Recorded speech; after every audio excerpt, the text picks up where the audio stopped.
आइए साथियों, एक बार फिर से आप सभी का स्वागत है हमारे चैनल राज या सिंधी रिवीजन में। तो आज हम कराएंगे 25 महत्वपूर्ण प्रश्न जो कि परीक्षा में बार बार पूछे जाते हैं साथियों।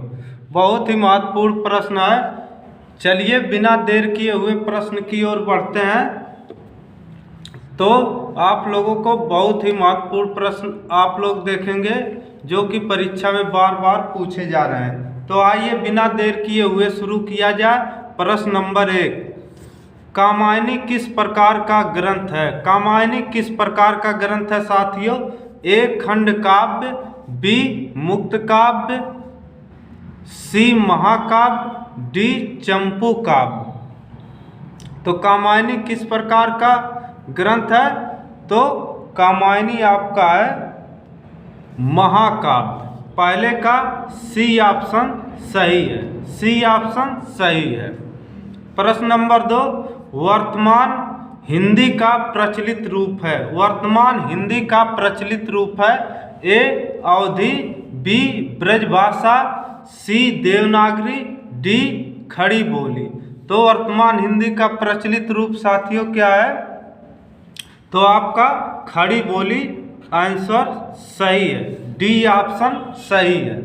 अगला प्रश्न, निम्न में से कर्तृवाच्य का चयन कीजिए। इसमें पूछा है कर्तृवाच्य का चयन करने के लिए कर्तृवाच्य कौन सा है? ए मोहन पुस्तक पढ़ता है, बी आपके द्वारा मालूम हुआ, सी नींद नहीं आती, डी पुस्तक पढ़ी हुई है। तो इसमें से कौन सा ऑप्शन सही होगा? तो मोहन पुस्तक पढ़ता है, ये हमारा कर्तृवाच्य है, ए ऑप्शन सही है। दूसरे प्रश्न की तरफ चलते हैं। पूछा है गड़बड़ घोटाला कौन सा शब्द है? गड़बड़ घोटाला कौन सा शब्द है? ए तद्भव, बी देशज, सी तत्सम, डी शंकर। तो गड़बड़ घोटाला आपका कौन सा शब्द है? ये हमारा देशज शब्द है, देशज शब्द, बी ऑप्शन सही है। अगले क्वेश्चन की तरफ चलते हैं। मुकदमा शब्द है, इसमें पूछा है मुकदमा शब्द है। ए अरबी, बी फारसी, सी तुर्की, डी जापानी। तो पांचवे का आंसर कौन सा हो जाएगा? ये हमारा मुकदमा अरबी शब्द है, ए ऑप्शन सही है। अगले क्वेश्चन की तरफ चलते हैं। वह गया हो, इस वाक्य में वर्तमान काल का भेद है। वह गया हो, इसमें साथियों कन्फर्म नहीं हो पा रहा है, वह गया हो। तो क्या हो जाएगा? ए पूर्ण वर्तमान, बी संदिग्ध वर्तमान, सी संभाव्य वर्तमान, डी अपूर्ण वर्तमान। तो इसका कौन सा ऑप्शन सही होगा साथियों? छठवें का कौन सा ऑप्शन सही होगा? तो ये संदिग्ध वर्तमान सही होगा, बी ऑप्शन हमारा सही है, ये बी ऑप्शन सही है। क्योंकि साथियों यहाँ पूर्ण रूप से कंफर्म नहीं हो पा रहा है, संदेह है, तो यह संदिग्ध वर्तमान है, बी ऑप्शन सही है। अगले प्रश्न की तरफ चलते हैं। आचार का विलोम शब्द है, आचार का विलोम शब्द है। ए अनाचार, बी विचार, सी अत्याचार, डी अनाचार। तो इसमें कौन सा ऑप्शन सही है? सातवें का कौन सा ऑप्शन सही है? तो सातवें का क्या हो जाएगा साथियों? सातवें का अनाचार ऑप्शन सही है, डी ऑप्शन सही है। अगला प्रश्न, आठवां प्रश्न, गौरव का विलोम शब्द है। गौरव का विलोम शब्द क्या हो जाएगा साथियों? तो गौरव का विलोम शब्द ए लाघव, बी रौरव, सी लज्जा, डी अपमान। तो आठवें का कौन सा ऑप्शन सही है? तो गौरव का हमारा हो जाएगा लाघव, गौरव का लाघव, ए ऑप्शन हमारा सही है। अब अगले प्रश्न की तरफ चलते हैं। अगला प्रश्न में क्या पूछा है? अगला प्रश्न और नौवां प्रश्न, 9वें प्रश्न की तरफ चलते हैं। 9वें प्रश्न में क्या पूछा है साथियों? तो 9वां प्रश्न हमसे पूछा है, ये श्री गणेश का विलोम है। श्री गणेश का विलोम कौन सा होगा? ए समापन, बी इतश्री, सी अंत, डी अथ। तो श्री गणेश का विलोम क्या हो जाएगा? 9वां प्रश्न आपका श्री गणेश का विलोम शब्द हो जाएगा इतश्री। इतश्री ऑप्शन हमारा सही है, बी ऑप्शन सही है। ऋषि का स्त्रीलिंग है, इसमें से ऋषि का स्त्रीलिंग कौन सा सही है? ए ऋषिणी, बी ऋषिपल्ली, सी ऋषिका, डी ऋषि। तो इसमें का 10वें का कौन सा ऑप्शन सही है साथियों? तो ये हो जाएगा हमारा सी ऑप्शन सही है, ऋषिका। ऋषि का स्त्रीलिंग ऋषिका हो जाएगा साथियों। 11वें प्रश्न की तरफ चलते हैं। सुई का तत्सम रूप है। सुई का तत्सम रूप क्या हो जाएगा? ऑप्शन ए सुज्जा, बी सूची, सी सलाई, डी सूची। तो इसमें से कौन सा ऑप्शन सही है? तो हमारा हो जाएगा सूची, डी ऑप्शन हमारा सही है। 11वें का डी ऑप्शन सही है। 12वां प्रश्न देखते हैं। सीसा का तत्सम रूप है। सीसा का तत्सम रूप क्या हो जाएगा? ए सीसा, बी शीर्ष, सी सिरा, डी शीर्षक। तो 12वें का कौन सा आंसर सही है? तो 12वें का हमारा शीर्ष, बी ऑप्शन सही है, शीर्ष हो जाएगा। सीसा का तत्सम शीर्ष हो जाएगा। 13वें प्रश्न की तरफ चलते हैं। कौन सा शब्द अव्यय नहीं है? आज, कल, किसे, इधर। इसमें से कौन सा ऑप्शन अव्यय नहीं है?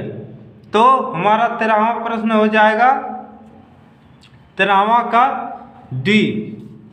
13वें का डी ऑप्शन हमारा सही है, इधर। इधर साथियों अव्यय नहीं है, बाकी ये तीनों हमारा अव्यय है। ए आज, बी कल, सी किसे, ये तीनों हमारे अव्यय हैं। और डी ऑप्शन इधर, इधर हमारा अव्यय नहीं है। अगला प्रश्न 14वां प्रश्न, इसमें क्या पूछा है? रसोई घर का समास विग्रह है।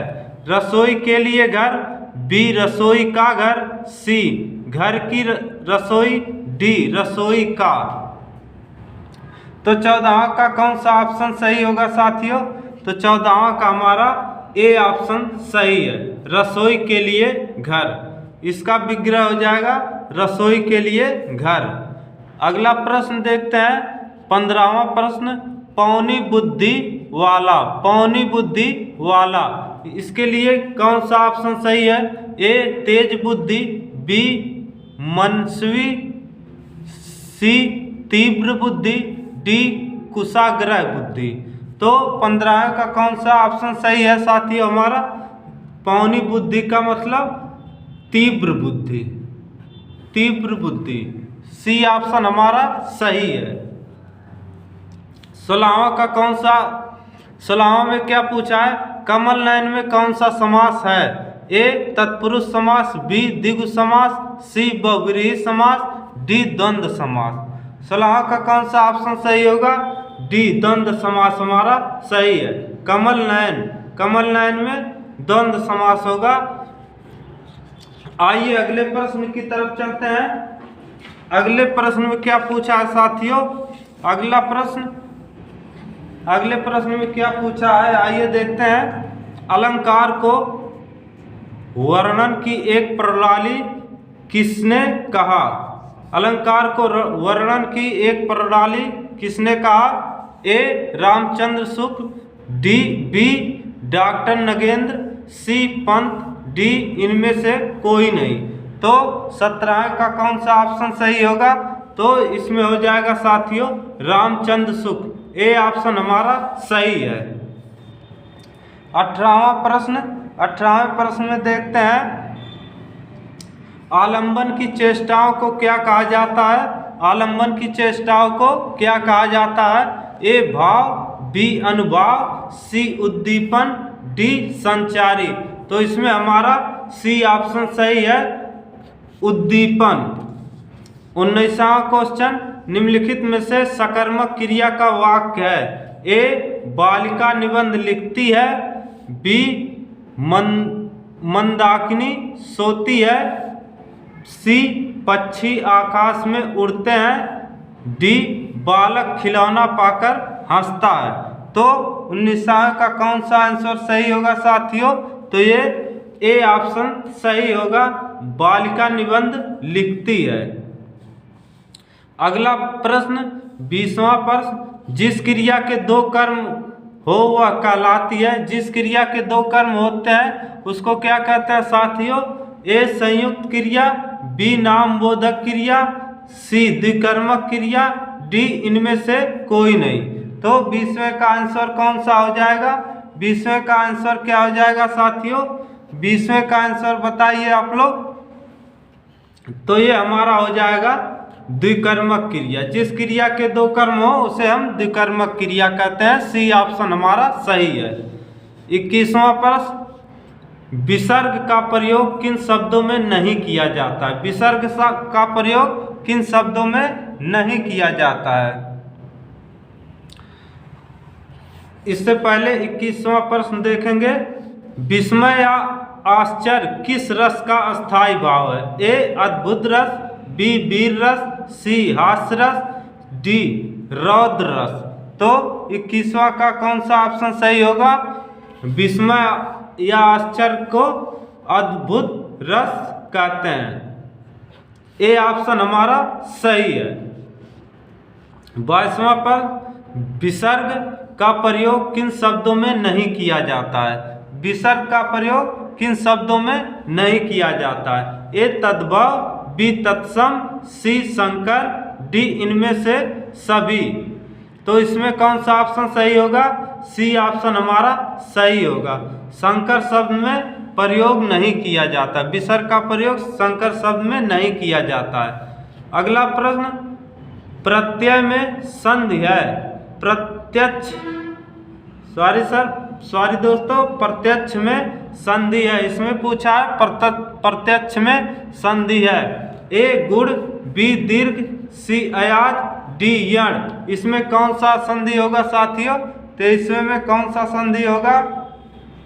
तो 23वें में हो जाएगा डी यण। यण हमारा प्रत्यक्ष संधि यण हमारा है। डी ऑप्शन सही है। 24वां प्रश्न देखते हैं, इनमें से कौन विषम मात्रिक छंद है? ए बरवय, बी रोला, सी कुंडलिया, डी हरगीत का। तो इसमें कौन सा ऑप्शन सही होगा 24वें का? 24वें का ए ऑप्शन हमारा सही है। यही हमारा विषम मात्रिक छंद है साथियों। 25 नंबर, आइए लास्ट और अंतिम प्रश्न देखते हैं। सही वर्तनी का चयन कीजिए। इसमें कौन सा ऑप्शन सही है? ए परिवीक्षा, बी परीक्षा, वी सी परीक्षा, डी परीक्षा। तो 25वें का कौन सा ऑप्शन सही है साथियों? तो ये जाएगा बी ऑप्शन हमारा, परीक्षा। परीक्षा यही हमारा सही है। दोस्तों आप लोगों को कैसा लगा ये हमारा प्रश्न? ये प्रश्न साथियों बार बार पूछे जा रहे थे, इसलिए इसको बनाया गया। 25 प्रश्न है, बहुत ही महत्वपूर्ण प्रश्न है। इसमें से आप लोग को का कितना सही हुआ साथियों? अगर इसमें से आप लोगों का 10 प्रश्न सही है तो आप लोग समझ लीजिए आप लोगों का हिंदी पूरा तैयार है। तो साथियों हमारे चैनल को लाइक करें, सब्सक्राइब कर, जो नए हो सब्सक्राइब करें और दोस्तों के साथ शेयर करते रहना। आज के लिए इतना ही, धन्यवाद। जय हिंद साथियों।